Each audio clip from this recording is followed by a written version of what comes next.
Previously on Spam Humbug.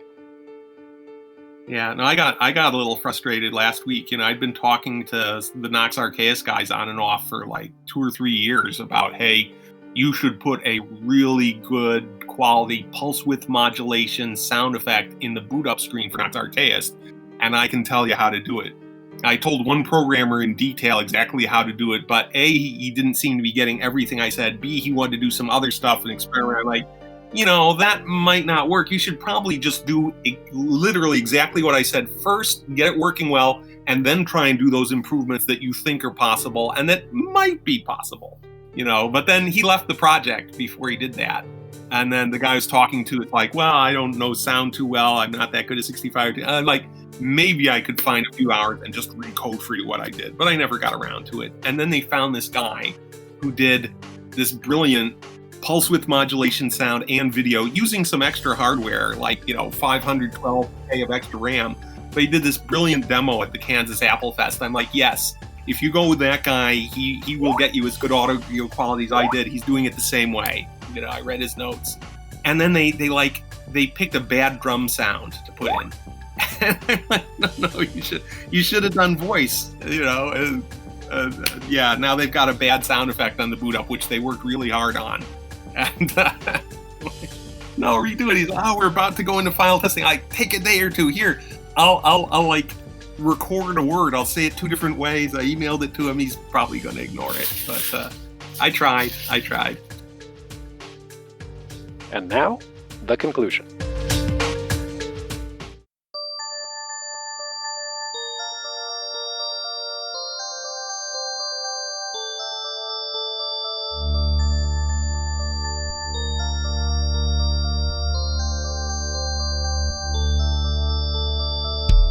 So, Mark, good to have you back on the show. It's been a hot minute since we've had a chance to have you on to talk about the project.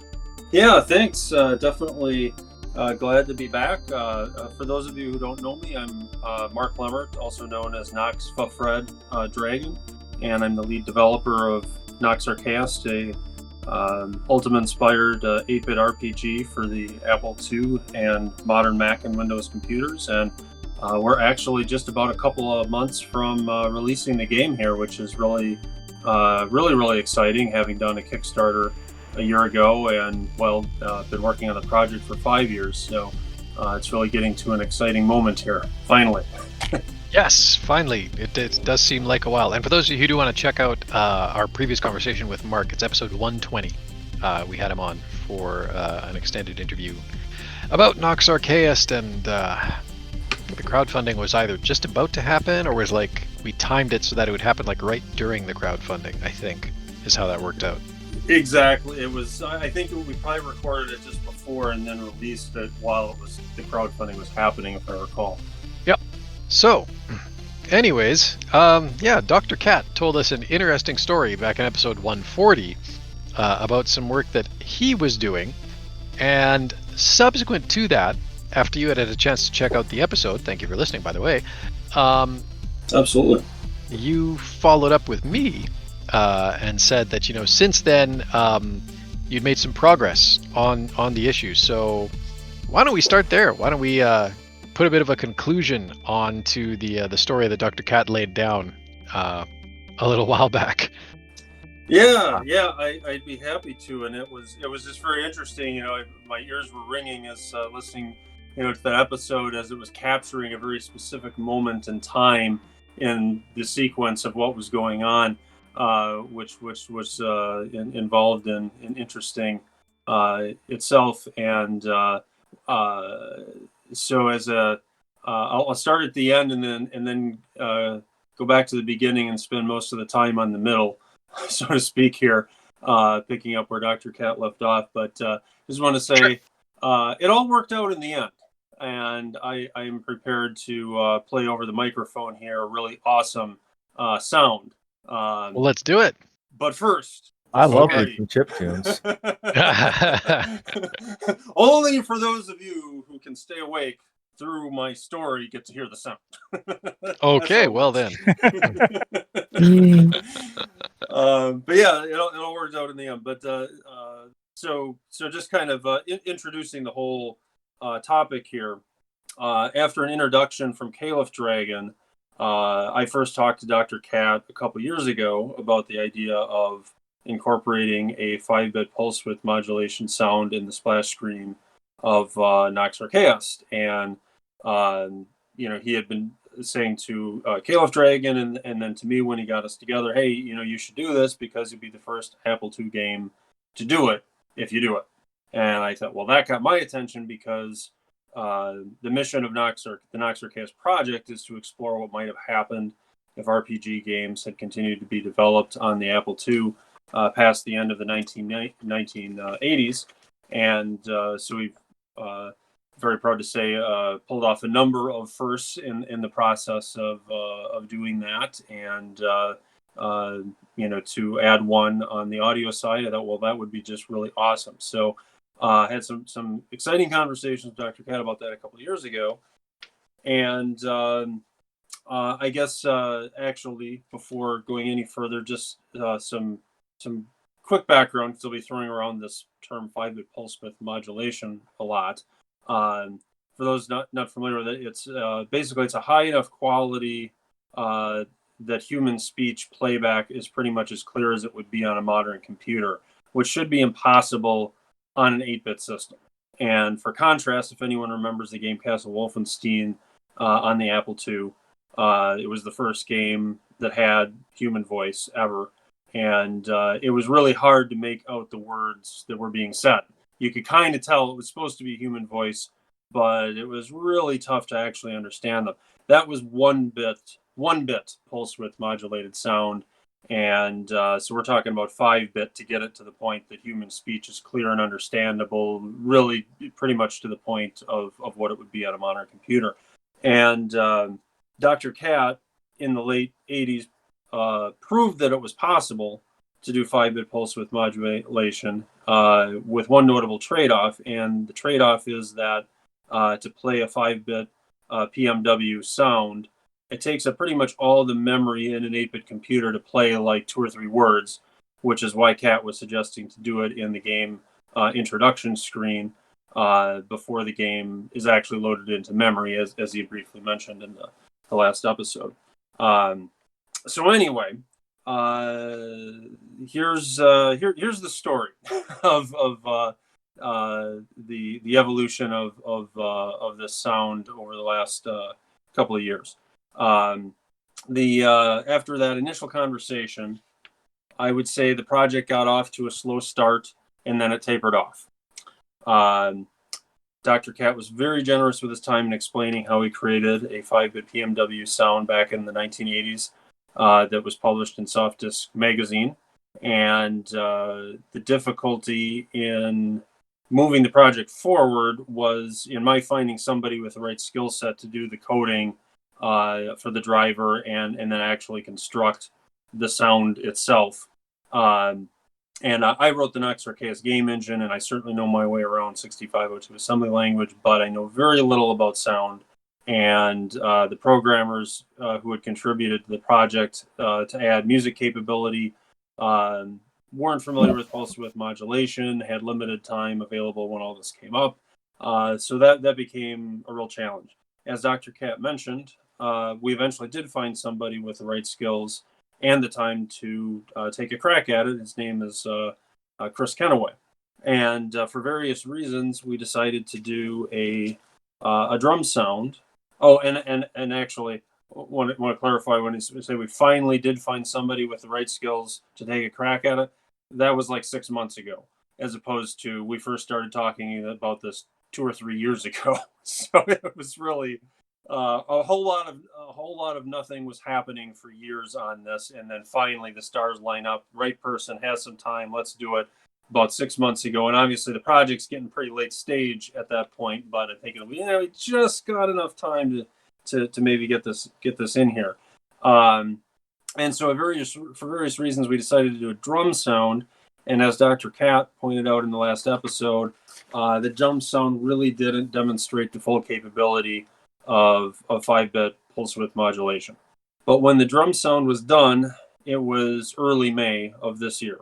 and we were scheduled to start final testing of the entire game by the end of May. And at this point, from the perspective of the PMW programmer, he had turned in the final deliverable, and my teammate Peter Ferry had already done the integration of the PMW code that Chris Canaway wrote into the splash screen code in the main branch. So at that point, in chatting with Dr. Cat and kind of realizing he was saying that this really could be much better. As nice as it was, could be much better. At that point, I had no idea if Chris or Peter would be available to take another crack at it before we started final testing. And so I told Dr. Cat that I wasn't optimistic that we would be able to do it. It would be really threading a needle at that point to get something like that done. And that's the point where the recording of the last episode of Spam Humbug was recorded, roughly, I believe. That probably was our last recording, actually. I haven't done a recording session in a while. Yeah, well, I looked at the date of it because I'm trying to piece the timeline together because I was listening to it late. It had been in my queue for a while. I was listening to it in like late June, and I'm thinking like, hey, all this worked out. When was this recorded? I see it was sometime in early May. And I'm thinking, okay, yeah, that lines up just about right with when this conversation was at about that point. So yep. So anyway, so now picking up from now that we've caught up to where things were at with when you're chatting with Kat last episode. So basically from there, under promise and over deliver is a principle that I practice. So after setting expectations that it wasn't likely to happen, I then set out to make my very best attempt to make it happen. That's just how I operate. You do. That's how I roll. And there were, as you can imagine, there were a bunch of things involved. Such as investigating the disk space requirements to have a speech sound in addition to a drum sound rather than just one or the other. And I thought that was important for reasons I'll touch on. And to deal with the disk space issues, it was almost bumping up to the point where, okay, there wasn't going to be enough space. And that was going to force a whole complex set of decisions and trade-offs. But I talked to my teammate Peter Ferry, who happens to be a compression master, to see if he could compress the PMW data down enough to be able to fit both the drum and the speech sound on the boot disk for the game, which is 180 kilobyte with a K, 5.25-inch floppy disk. And he's like, yeah, we should be able to do that.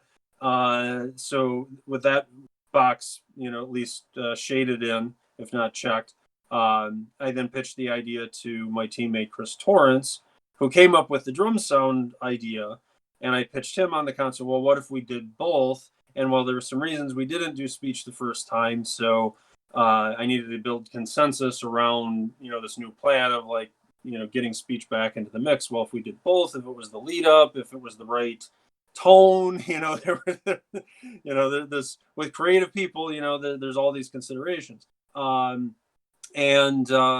Chris Torrance, there's two Chris's involved here, and Chris Torrance was also going to be instrumental in converting the speech into a format that the PMW programmer could use.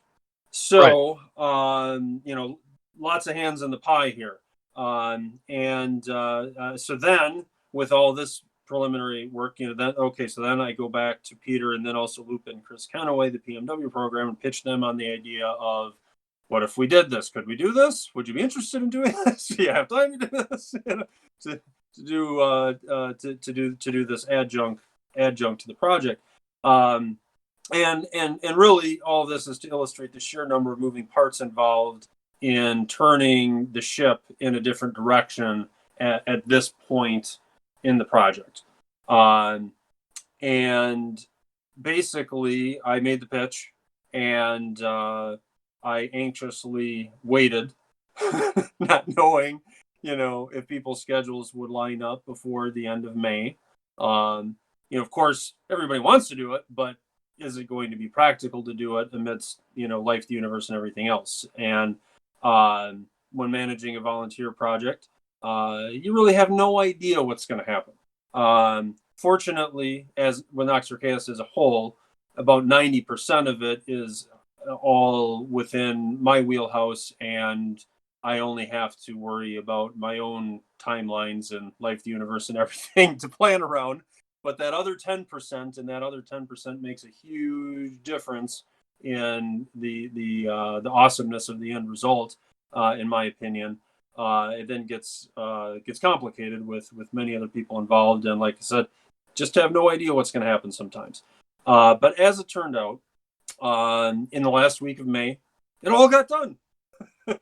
Just before final testing was ready to start, it all got done, and I shared it with Dr. Cat, and he was delighted. I believe he said something like, "You just made my day," and I think that was the most excited that I've ever heard Dr. Cat over anything. So, which I was thrilled, to hear him saying that, being the authority that he is on 8-bit gaming and programming in general, and on pulse width modulation in particular. I knew that we had done something great when I heard him say that. Yeah. So that made my day, probably my week, to hear that.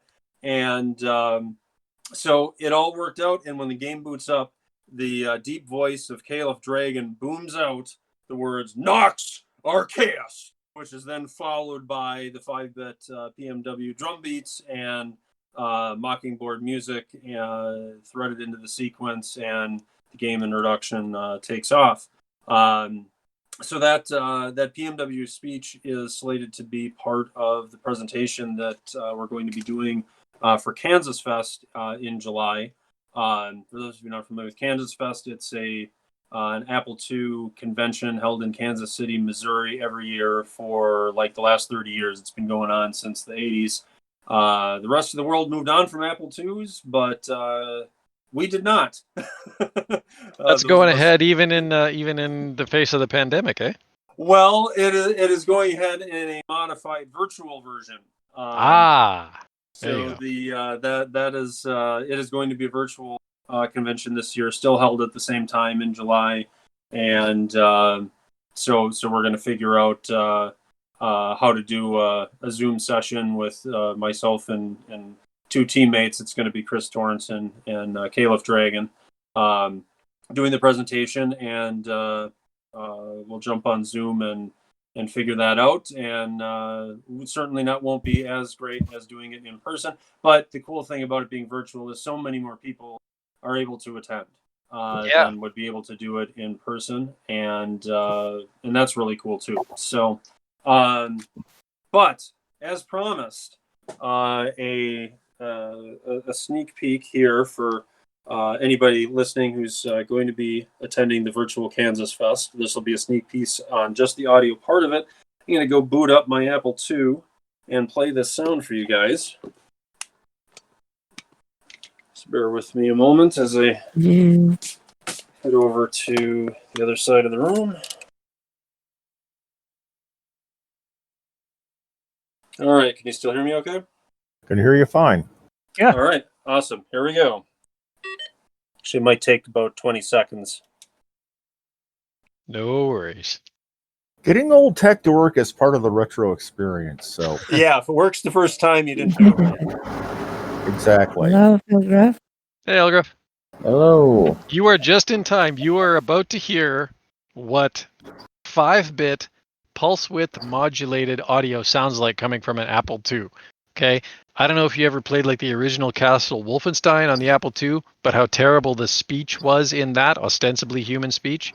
We're about I'm not sure I played it on that particular platform, but I think I did play it on the C64. And yeah.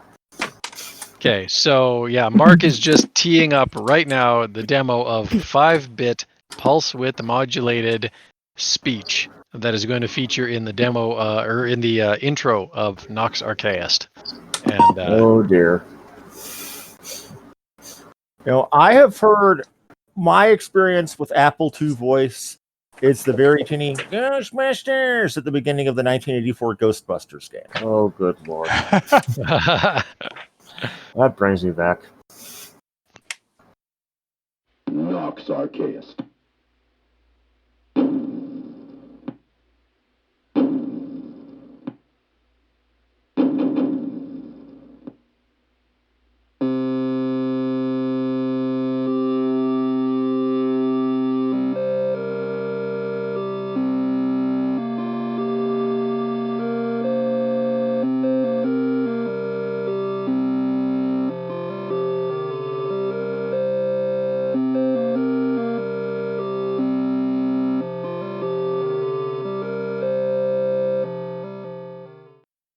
Wow.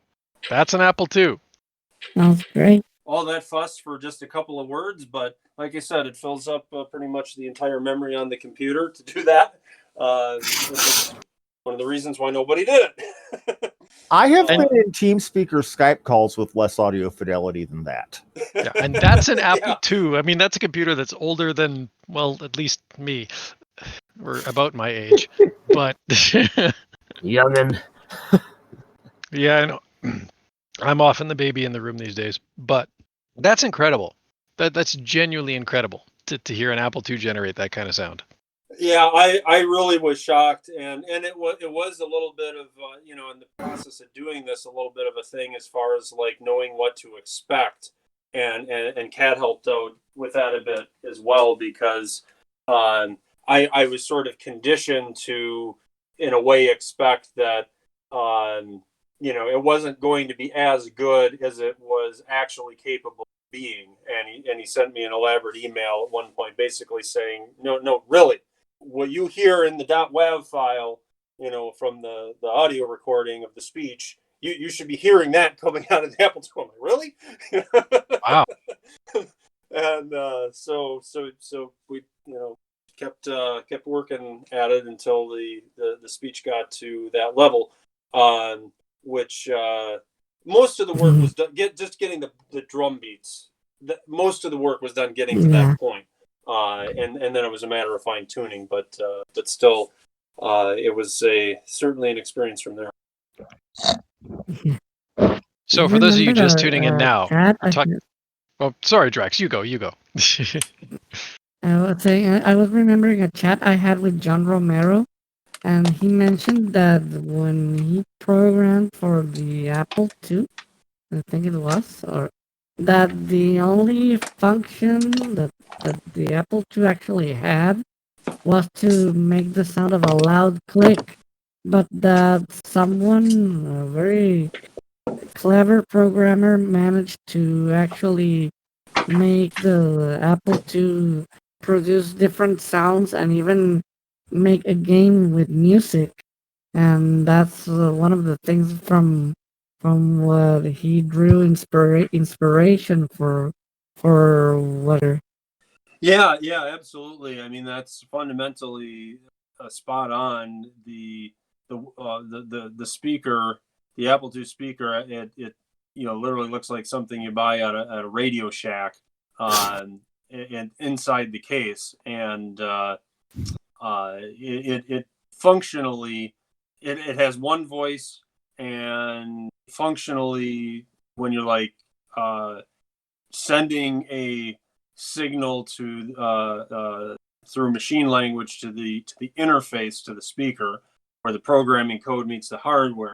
Fundamentally, all you can do is you can either turn the speaker on or you can turn it off, which I think was what John Romero's point was on that. Is as designed, it basically just makes a sound. That's all it does, or it doesn't make a sound when you have it off. And it was not designed to do complex things by any stretch. And as programmers started fiddling around to see, well, what could they do? They gradually kind of got it, faking it to do some stuff a bit more than just a very static sound. And then by the late 80s, you got Dr. Cat coming in, and it's like, well, what if we did 5-bit pulse width modulation on this thing and get it really humming? And somehow this one sound, based on how rapidly you're on and off and all that stuff, suddenly it starts to, sound like other things, and to the somebody's saying Nox Archaist. So Yeah. it's just astounding to me how it's even capable of doing it. It's an amazing feat. But I guess everyone needs to know a little of the background of how it is programmed and how it actually works to appreciate what was done there. Well, just the sheer, it's difficult, I think, for those of us who grew up using the Apple II, it's instantly impressive to hear that, because we grew up, familiar with, like the Apple II could beep at us, or like there were some scratchy sound effects in that fishing game, or, Oregon Trail, right? Or these, pick just about any game that, is famous from the Apple II era. Like, those of us who grew up with it, we're familiar with those, and we know how limited they were in comparison to what games can obviously include today. And just there's so much context that you almost have to bake into to explain to a modern audience why this is as incredible as it is. Because nowadays when you have, when apparently it's not a big deal for your game download to be 100 gigabytes, of course you can have incredibly high quality sound assets, and you're not, these days when it's not unusual for video cards to have 4 gigabytes or even 8 gigabytes of RAM on board, let alone the 16 to 32 that you might have on the main board of your gaming PC. The idea of a memory limit being this almost unassailably hard wall, like the speed of light, that you cannot cross no matter what. It's such an alien concept to the modern computer user, to the modern gamer. You almost have to kind of put that context in place just to help people understand that, hearing those words, Nox Archaist, coming from a computer of the Apple II, coming from any system of the Apple II's generation, because the 6502 is used in a lot of different systems. It's insane. It's incredible. No kidding. Well, thank you. I really appreciate hearing how much you appreciate it, and those are exactly, the reasons from my standpoint too, of growing up with the Apple II, and hearing the guards in Castle Wolfenstein, they're supposed to be saying Achtung, but it always sounded like Roscoe to me, and it was probably because I watched too much Dukes of Hazzard at the time or something. But you just couldn't make out the words. Your imagination filled in the rest of the unclarity of the audio. Roscoe, you idiot! Exactly, right?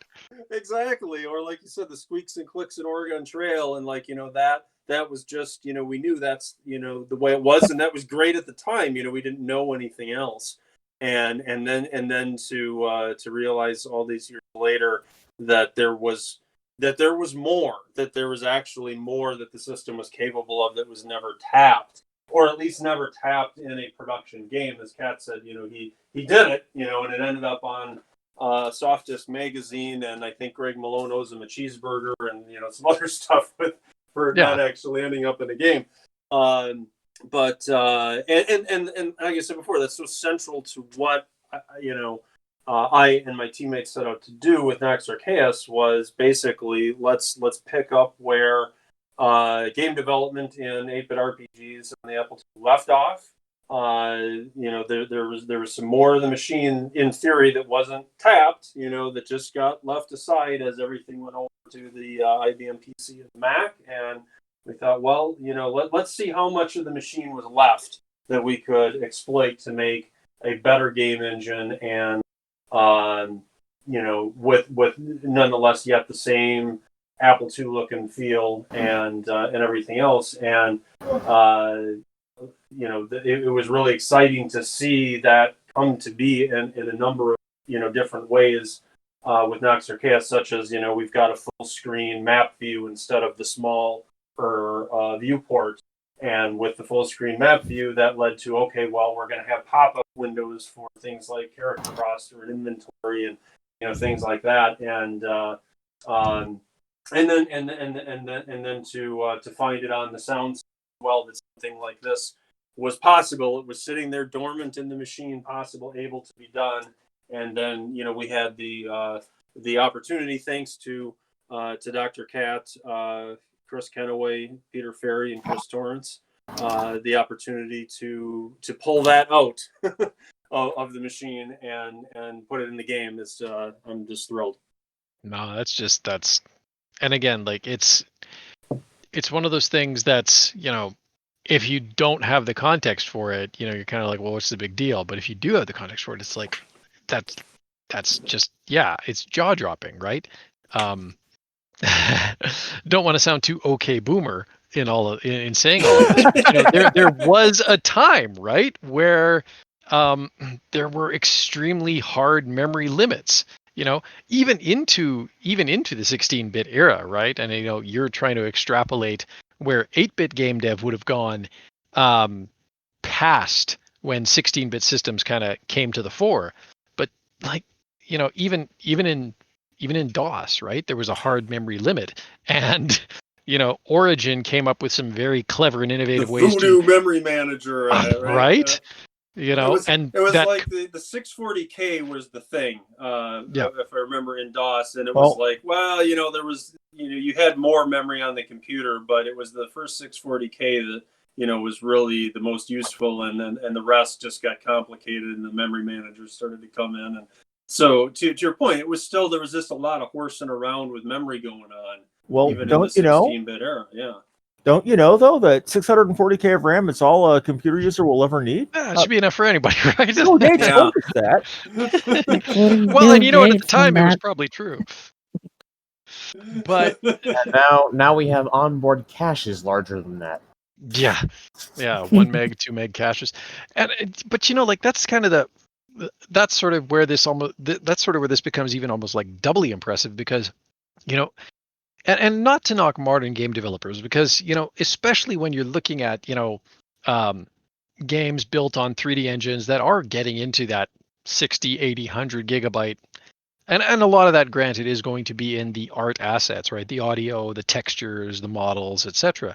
There is still there is a ton of sophistication in 3D game engines, and I don't want to knock it, but there's something very specifically and acutely challenging about working within the constraint of 640K, or in the case of the Apple II, way less than even that, and having to like literally like every byte of memory you agonize over the use of. I remember talking with Dan Schmidt, and he was talking about Ultima Underworld and one of the ghouls, and I think it's iSnack, but I'm not sure.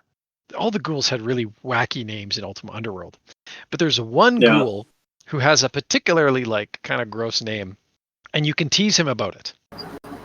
But of course, in Ultima Underworld, you can pick your own name, so you see the edge case, right? Mm-hmm. If you tease the ghoul, but you have the same name, the ghoul will call you out. If you type in the same name as the ghoul, which again I think is iSnack, but don't quote me on that, and you also have that name, he will call you out on that. He'd be like, but it's your name too. And I remember how Dan Schmidt phrased it, though, because he phrased it very specifically in the context of, we had to allocate a couple K of memory just to capture that possibility, right? And that's kind of a thing from people who did programming in that era, is that like every kilobyte of memory they use is a battle, right? Yeah, it comes down to doing things like, all right, I need to fix this bug, or maybe it's not a bug, but like a hole in the storyline, so it's like I gotta put some text in here to deal with this. And okay, well, so gonna add that in. What are you gonna take out? Because there's no more memory left. There's left. So it comes down to literally like doing things like shortening the names of mobs in things, to come up with a few extra bytes to fund, whatever the, important, late stage change needs to be. So, that's the state that things have been at with Nox Archaist for quite a while, development wise, but it was a different exercise here with the 5-bit pulse width modulation, because we were doing it in the introduction screen where definitely there's still memory limitations. We still have the same 128K memory limit there that we do anywhere else, but we don't have the game in memory, so we can basically do like a tech demo and use up all the memory on a couple of words of sound. Yeah. Well, it's awesome. Like, I mean, I didn't know what I was expecting to hear, but I was not expecting to hear something with quite that level of clarity. So that's feather in your cap for sure. Thank you. Glad that it did not disappoint, and hope that others playing the game will appreciate it as well. And like you said, it takes a context to appreciate the significance of it. And I suspect that many players of Nox Archaist will have that kind of background, have used the Apple II in the past, or at least 8-bit systems in the past. And, I suspect, I won't be surprised actually if there are some people that wonder, that are playing it in an emulator, that wonder, did we, hack the emulator somehow and get it to fake it, and tapping into the, going on the other side of the wall to the modern computer. But I am prepared at the appropriate time to put out a YouTube video where it shows the real Apple II hardware making that sound to allay any doubts. Nice. Oh, that's awesome. Well, I mean, I'm pretty much blown away. I don't know. Opening it up to the room, because I'm kind of speechless right now. Well, he's got a 8-bit solution if you need speech. Yeah, well, yeah, he does, doesn't he? It just takes all the memory. So So just make sure the game's not doing much else when it's talking at you. Yeah. Well, that's a good way to hide it, though. Put it in the introductory sequence, right? Because then you know, you're not actually chewing up the memory space that the game needs. So how did you resist the urge to, if not to put in your actual title screen, just when you were playing with this new functionality, do you have somewhere a clip of someone saying, Avatar? Put it on the table. Know that my face is most Muppet-like. Muppet-like.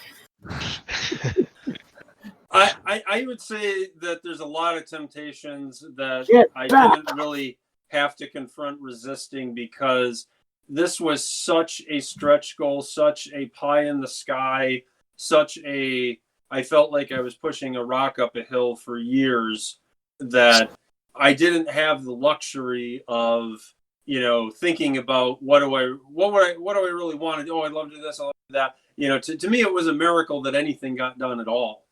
Sure. So, just given the challenges, the sheer technical challenge combined then with all the project management logistics, described before. So, so for those reasons, I think where I might have otherwise had to, be to face those kinds of temptations, I think that was, I just got distracted out of it. Fair enough.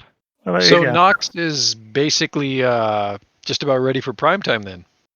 It's very close. I'm estimating, a couple of months. Final testing started on June 1st, and what's happening is basically I'm playing the game through start to finish myself for the first time, and I've been doing that for a month, and I am level 6 out of 10. And I've been, tweaking and tuning and fixing bugs as I go. And it's been going slow, but it's been going well. The game's been running, pretty stably, pretty stable, and the systems are holding up well in terms of the balance of the economy and the combat stats and things like that. And there's a lot of like landmines that I could have envisioned and did envision and worried about for years that have proved to not be an issue. So it's really going well in that respect, if perhaps a bit slowly. But basically, once I'm done with that playthrough, then I'm going to turn it over to my other teammates, and then also to a tester group drawn from the community. Got a couple dozen folks that really eager to put it through its paces, and that's the plan. And when we get it to a point where it is sufficiently stable and polished, then we'll go into production mode on the physical box sets and duplicating the floppy disks and all of that stuff. And so like I said, I think a couple of months and we'll be rolling. Awesome. Well, wow. Yeah, I don't know what else to say. Thank you for coming on and showing that one off. And that's a really awesome coda too to the story that Dr. Cat was telling. Because like you could kind of tell during the episode that he was not entirely at peace with where that had gone. Yeah, it was definitely a not at peace moment in the entire sequence of things, and it was probably within a day or two, because he was talking about having sent me a sound. So that's what really benchmarked it for me, because I remember the sound that he sent me, and so yeah, that had to have been a couple of days from the point where I basically set low expectations and with the hope that I would end up under promising and over delivering. I could tell understandably that it was when it was looking like it may well not happen in terms of the speech component, and it just being the drums. I could tell that was disappointing for him, understandably, at that point, having waited kind of 30 years to see this happen. After his pioneering effort, and then talking over the last few years to get this far, and then not kind of go that final distance. Totally, you can understand that. So yeah, not at peace, I think, would be a kind of a good way to describe where it was at the moment when the microphone turned on for the last episode. So I'm really glad to have had the opportunity to jump back on the show here and just tell the rest of the story, and then share, the cool sound and chat about it with you guys. So thanks. Awesome. Thank you so much. Well, unless anybody else has any other questions, I think we might call this one a little bit early, which will give me time to prepare dinner for my wife. But if you have questions, now is the time. Questions? Not so much. I just have to express my just being entirely flabbergasted that I didn't know an Apple II could do these things. I grew up with an Apple II in my elementary school classroom, as well as in the gifted room, and most of what I saw was edutainment stuff like Mavis Beacon, Sticky Bear, Microzine, Oregon Trail. Trying to get my family to die over and over from dysentery because I thought it was the funniest thing when I was a little kid. Yes. I mean, I remember very, very, very, primitive one-channel beepy sound. Nothing as clear and as bright as that sounded. I mean, absolutely. I mean, my first experience with a role-playing game was a 16-color EGA, the gold box stuff. I actually went back to the early Ultimas after first playing 7 in college. And that and the NES Ultimas. But we don't talk about how those were viewed in the 90s. Well, yeah. What? I'm sure relations between PC gamers and console gamers have only improved since then. Right. Only. There's been no back walking on that one at all. No. Not at all. Oh my goodness.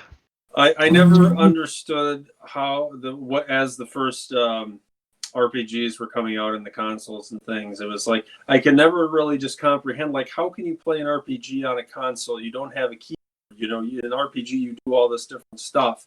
And how can you possibly distill that down to a couple of buttons? By the time that you do, it's not going to be an RPG anymore. It's going to be something else. You know. It's not an RPG unless I need a full keyboard plus, That's right. 18 keys to play it. With an extended number pad, just Yeah. To be fair, a lot of your console RPGs were kind of based originally on early PC dungeon crawler RPGs like Wizardry and, let's be completely frank, Ultima 3. Well, yeah, Ultima 3 is at the root of like the entire JRPG evolutionary branch. Exactly. And they started focusing Actually- less and less on the deep story and more on the mechanics and the dungeon crawling and the loot and the fighting. Well, at least for a time, right? And then it kind of almost Yeah. went the other way. Quite. Now it's like Final Fantasy is basically just like a story to be experienced with some mechanics layered over top. Oh, I in my current run through of Final Fantasy VIII, I'm specifically cheating my way past most of the mechanics because they got in the way of the story. I hear some rumblings from Draxonath, though. You object there. Actually, Dragon Quest 1 is more based on the first two Ultimas. It's a a single fair point. character, and it's a one-on-one battle against the enemy. It's a fair point. And you even have to rescue a princess at one point.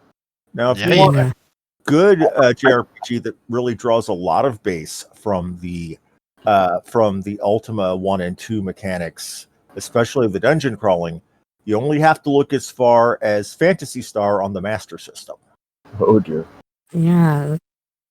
This is true. That one has actually smooth scrolling 3D dungeons. Ultima Did- 3 I was guess it did, didn't it? probably an easier one to port to the console than like Ultima 4 or 5. I'm just thinking because in Ultima 3 with talk and you get a one-line response, which 90% of the time is good day. Yeah, there's Never comprehend like on a console. It's like, what are they? A picture of a keyboard and you sit there and, controller your way around each letter to type in name, job, and all that stuff. I just can't fathom how that could be anything. No, this isn't the Netflix Yeah. search box on my television. Like, Or to work around that. ah, hey, with all the innovation we've been talking about tonight, someone could come up with that. just to make the game that much more hellacious, right? Ultima 3 for your Netflix interface. Yeah, let's Why make not? Ultima 3 the new Doom. Find ways to run it on everything, right? On everything, right? Yeah. Oh my goodness. Well, that's awesome. Oh my goodness. Well, cool. Something I wanted to ask. The Apple II actually, the floppy drives only read one side of the disk. Is that correct? That's correct. So you have So- to swap this. Correct. Swap We're reading the other side. swap discs and swap sides of the disc. So we're literally like flipping the disc over in Yeah. some circumstances. Yeah. Yeah. Again, these Very- are just very- like very alien old school concepts these days. Yeah. Yeah. Actually, the Famicom, which uses the same CPU as the Apple, also had disk flipping with the disk system. And you'll love this. Think about that aspect or that curiosity disk drives on an Apple II. So we would use do in the modern era. Use double-sided, double density 5 1/4 inch discs, which also work on other 5 1/4 inch platforms where you didn't have to flip the disc around. On the Apple II, the way the drive is set up, you flip the disc. But if you want to use the second side, you need to get out a paper punch and punch a hole in the side of the disc Yeah. in order for it to be Make it able to writable. write to it. Yeah, actually, I had a special puncher which made the square holes for the floppy disk. Yeah, I that's forgot used all to about have that. that's the right way to do it. And Yeah. I've got a square puncher now. I was just, as I was saying it, I was just thinking back to how I did it as a kid. You know, not Yeah. owning such fancy tools. It was like literally pull out the paper punch because we had a paper punch in the house. You know. Yeah. Just use that. You know. Oh Work my fine. gosh. Yeah, I remember that, and I remember later getting the square puncher. That was over 30 years ago. Man. Like there's just you can't even contextualize that for a modern audience, right? It's like, what's this whole idea of non-writable media? It's like Yeah. it's like someone. It's like trying to explain someone about rewinding an audio cassette, and Yeah. they try to understand it by what they know, which is the CD, and they think, "What? It's like going back a Rewind?" track. Yeah. Entire, But you have to turn the CD backwards to go back a track. entire catchphrases are just lost. Be kind, please rewind. It's like, well, why wouldn't you want to be able to write to your media? Well, so you don't accidentally copy over it with, something else with using your copy program. What's a copy program? What do you need that for? Yeah. the layers of information that's necessary for it to make Yeah. any sense. Look at everything we've made obsolete. Yeah. And the sectors and the tracks. Well, at least sectors and tracks still kind of exist a little bit. Like there's still an analog in modern OSs for that. But yeah, so much of this other But stuff, like just you don't specify it directly. The no, operating you're not system directly already hides accessing that them. from you. The operating system has a layer over that, and actually it can write a single file, all Yeah. scattered around the disk if necessary. Yes. Exactly. There's all those layers of abstraction in between you and those constructs, even though they still exist. Whereas in the Apple II era, when writing a large scale game, you had to go right down to the metal, and like our file access system for Nox Archaist is actually at the lowest level, having to deal with issues like moving the drive arm on the floppy disk drive and the timing issues that go along with it, because you got the platter spinning and you got to get the drive arm to the right place at the right time, and you're getting garbage data coming off the drive head until it gets to the right spot, and you've got to throw that out. You're counting clock cycles, for like how long, dealing with all that stuff, which is to just pull data off of the disk versus you just run a copy command, and somewhere down there it's dealing with tracks and sectors, but it's insanely difficult, but also insanely satisfying when it actually works and produces something. It takes me back to the story of Mel, the programmer. Ever read that story? I have. I'm. You have to refresh me on the details of it, but I swear that I think I saw that passed around most recently a couple of years ago. Yeah, it's a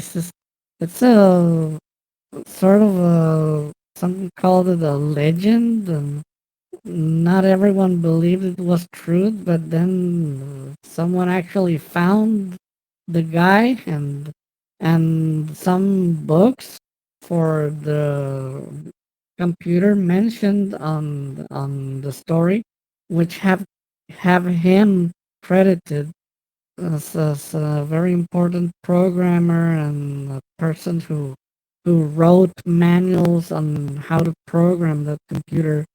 But what he did was the way the story tells it sounds really amazing, because he would not use delays. He would actually rely on the hardware's timings for creating delays, and for the memory. There was a memory drum from where they would read data, and he used the travel time of the reading head for creating delays. So if he called Sure. data, then the head will travel to read that data, and he used that time as delays. And he structured the program and wrote it all around the cylinder, or the drum, or all around the drum, the memory drum, to adjust it to what he needed and the delays he required for the program. Yeah, that makes a lot of sense. You got a source of a predictably amount of time that's going to be the same every time. That's old. Mel was old school. Well, that's cool. Someone tracked him down. Yeah, that's I got the text here. I can post a link. Okay, yeah. I'll make a note to include that in the show notes. That's great. here it is. Actually, the first time I found that story, it was just I looked for. Well, I was a bit of a tired of how my I was studying at the university, and I did a lot of hardcore programming back then, and all the other students were just too shallow, too high level, and they would not do anything impressive or cool, save for one or two of them, which were very geeky, and we used to hang around together. And I was a bit tired of the mediocre level of the others and their attitude towards programming. And I Googled this exact phrase: when programmers were real men. And that was the first hit I got from Google: the story of Mel. Nice. Yeah, that makes me think of more modernly trained programmers and not being aware of kind of some of the origins and of things and why things are the way they are. I think it was a couple of years ago, a friend of mine who's a programmer that went. Can't remember exactly sure when he would have been in school for programming, but sometime in the last, say, 15 years, not 30 years ago. 10 or 15 years is probably when he had his training. And he says to me one day, he's like, whoever came up with the stupid idea or made the stupid decision that arrays should start with an index of 0 instead of 1, should just be taken out and shot or something. Well, there's 10 kinds of people in the world. Those who understand binary and those that don't. Right. Well, yeah. And I thought, okay, just to phrase it in the way as though that there was like a decision that was made about it. Like this was actually a design decision of we're just going to make it start with 0 instead of 1, just because, just to mess with people. just to mess with people, why not? Well, even there are actually several languages which start with 1. There are some, yeah.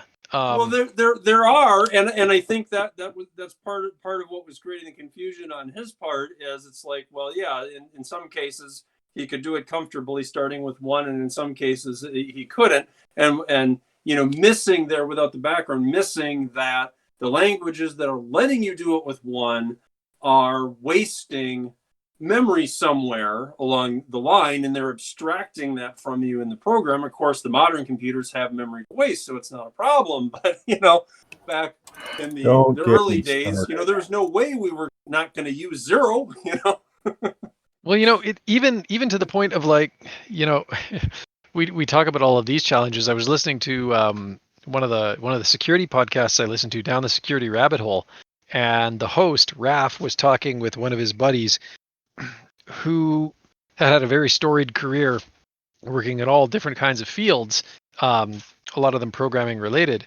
And they got onto this somewhat extended riff about, C, the C programming language, and how, you talk about like modern programmers, even something like C is almost going to be arcane to them these, the idea that you have to carefully manage memory allocation in C or you will crash your program. Like that's a very alien concept in a lot of modern languages, right? As a very Bush League low-level programmer, as in I taught myself QBasic with the manual on an old IBM PS2. Now, I went from that thinking I was hot stuff to going to college to learn C++. I thought that C itself was horribly wasteful with memory and space. Because programs I would have to include this, that, and the other for in college to do like a simple thing I could do and get in like 30, 40K, I could do in less than 1K of code in BASIC. My grandpa had similar objections.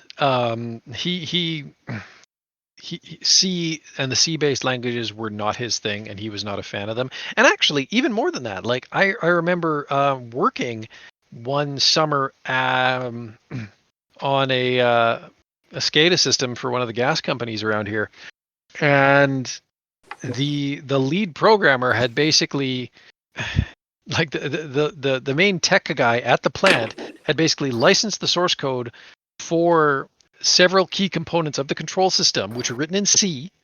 These had to run on PDP 1184s. Okay, so like these are the computers that like gave us Tron graphics. Kind of gives you an idea of about how old they were.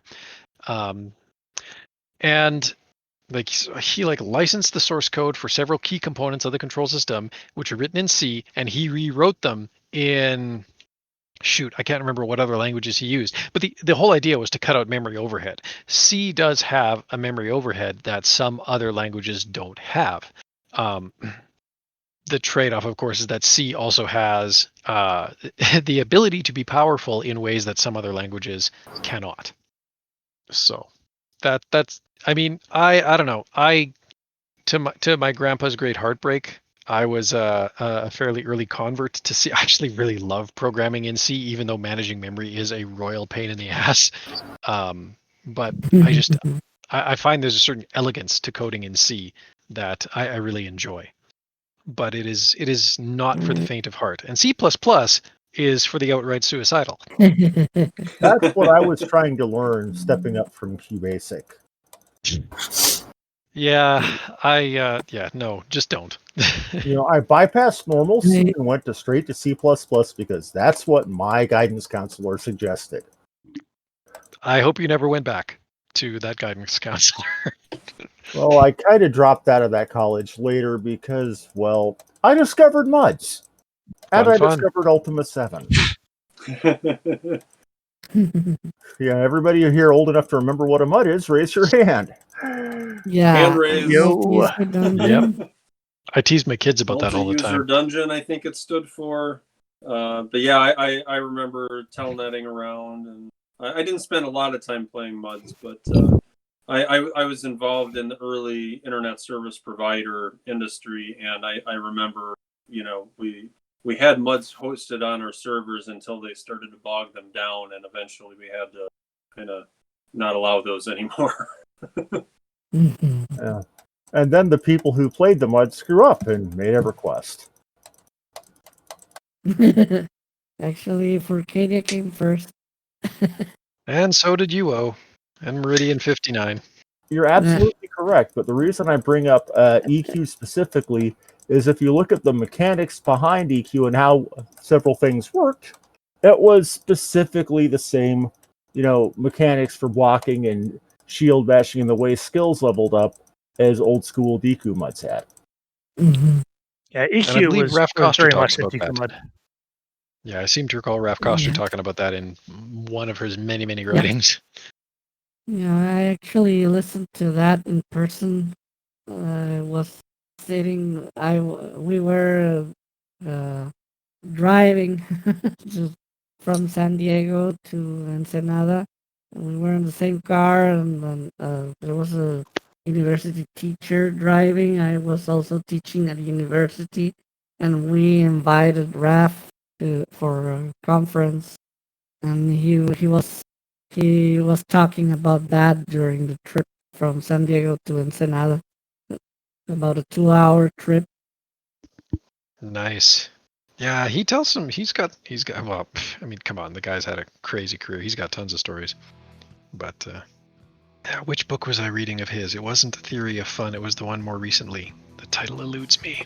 It's a great book though. It's just chock full of that kind of stuff. Well, anyways, I should probably wrap it up here because I need to make my wife a bit of a snack when she gets home. Because I'm married to a frontliner. Problem. Yeah, I should probably get going here as well.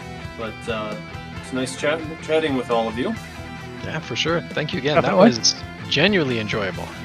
Well, You're welcome. Glad you enjoyed it. If you want to join the Ultima Dragons, you can do so at udic.org, where you can choose your very own dragon name. You can also find the Ultima Dragons on Facebook. We have a Facebook group there. And you can follow at Ultima Dragons on Twitter, or join them on Discord. And if you're feeling really old school, you can even fire up a Telnet client and check out the Weremount. Hit up the show notes for links to all of these. If you want to participate more directly in the podcast, you can send us an email, or if you're feeling a little bit braver, leave us a voice message in one of 3 places: the podcast website, our Facebook page, or on anchor.fm. And you're also welcome to join us on our Discord server to chat with us, to lurk, or even contribute to podcast recordings when they happen. And again, links in the show notes. If you'd like to support Spam Humbug, you can do so at patreon.com/ultimacodex, where for as little as $1 a month, you can get access to episodes the day before they go live to the general public. You'll also get access to behind-the-scenes audio when we have some to share, and possibly other interesting content. But we also welcome your moral support. You can like the Ultima series on Facebook, follow at Ultima Codex on Twitter, or leave the podcast a review on iTunes. And you're also welcome to share our episodes with your friends and social media circles. Spam Humbug is a production of the Ultima Codex. You can find show notes online at spamhumbug.com. Thank you for listening, and until next time, be virtuous.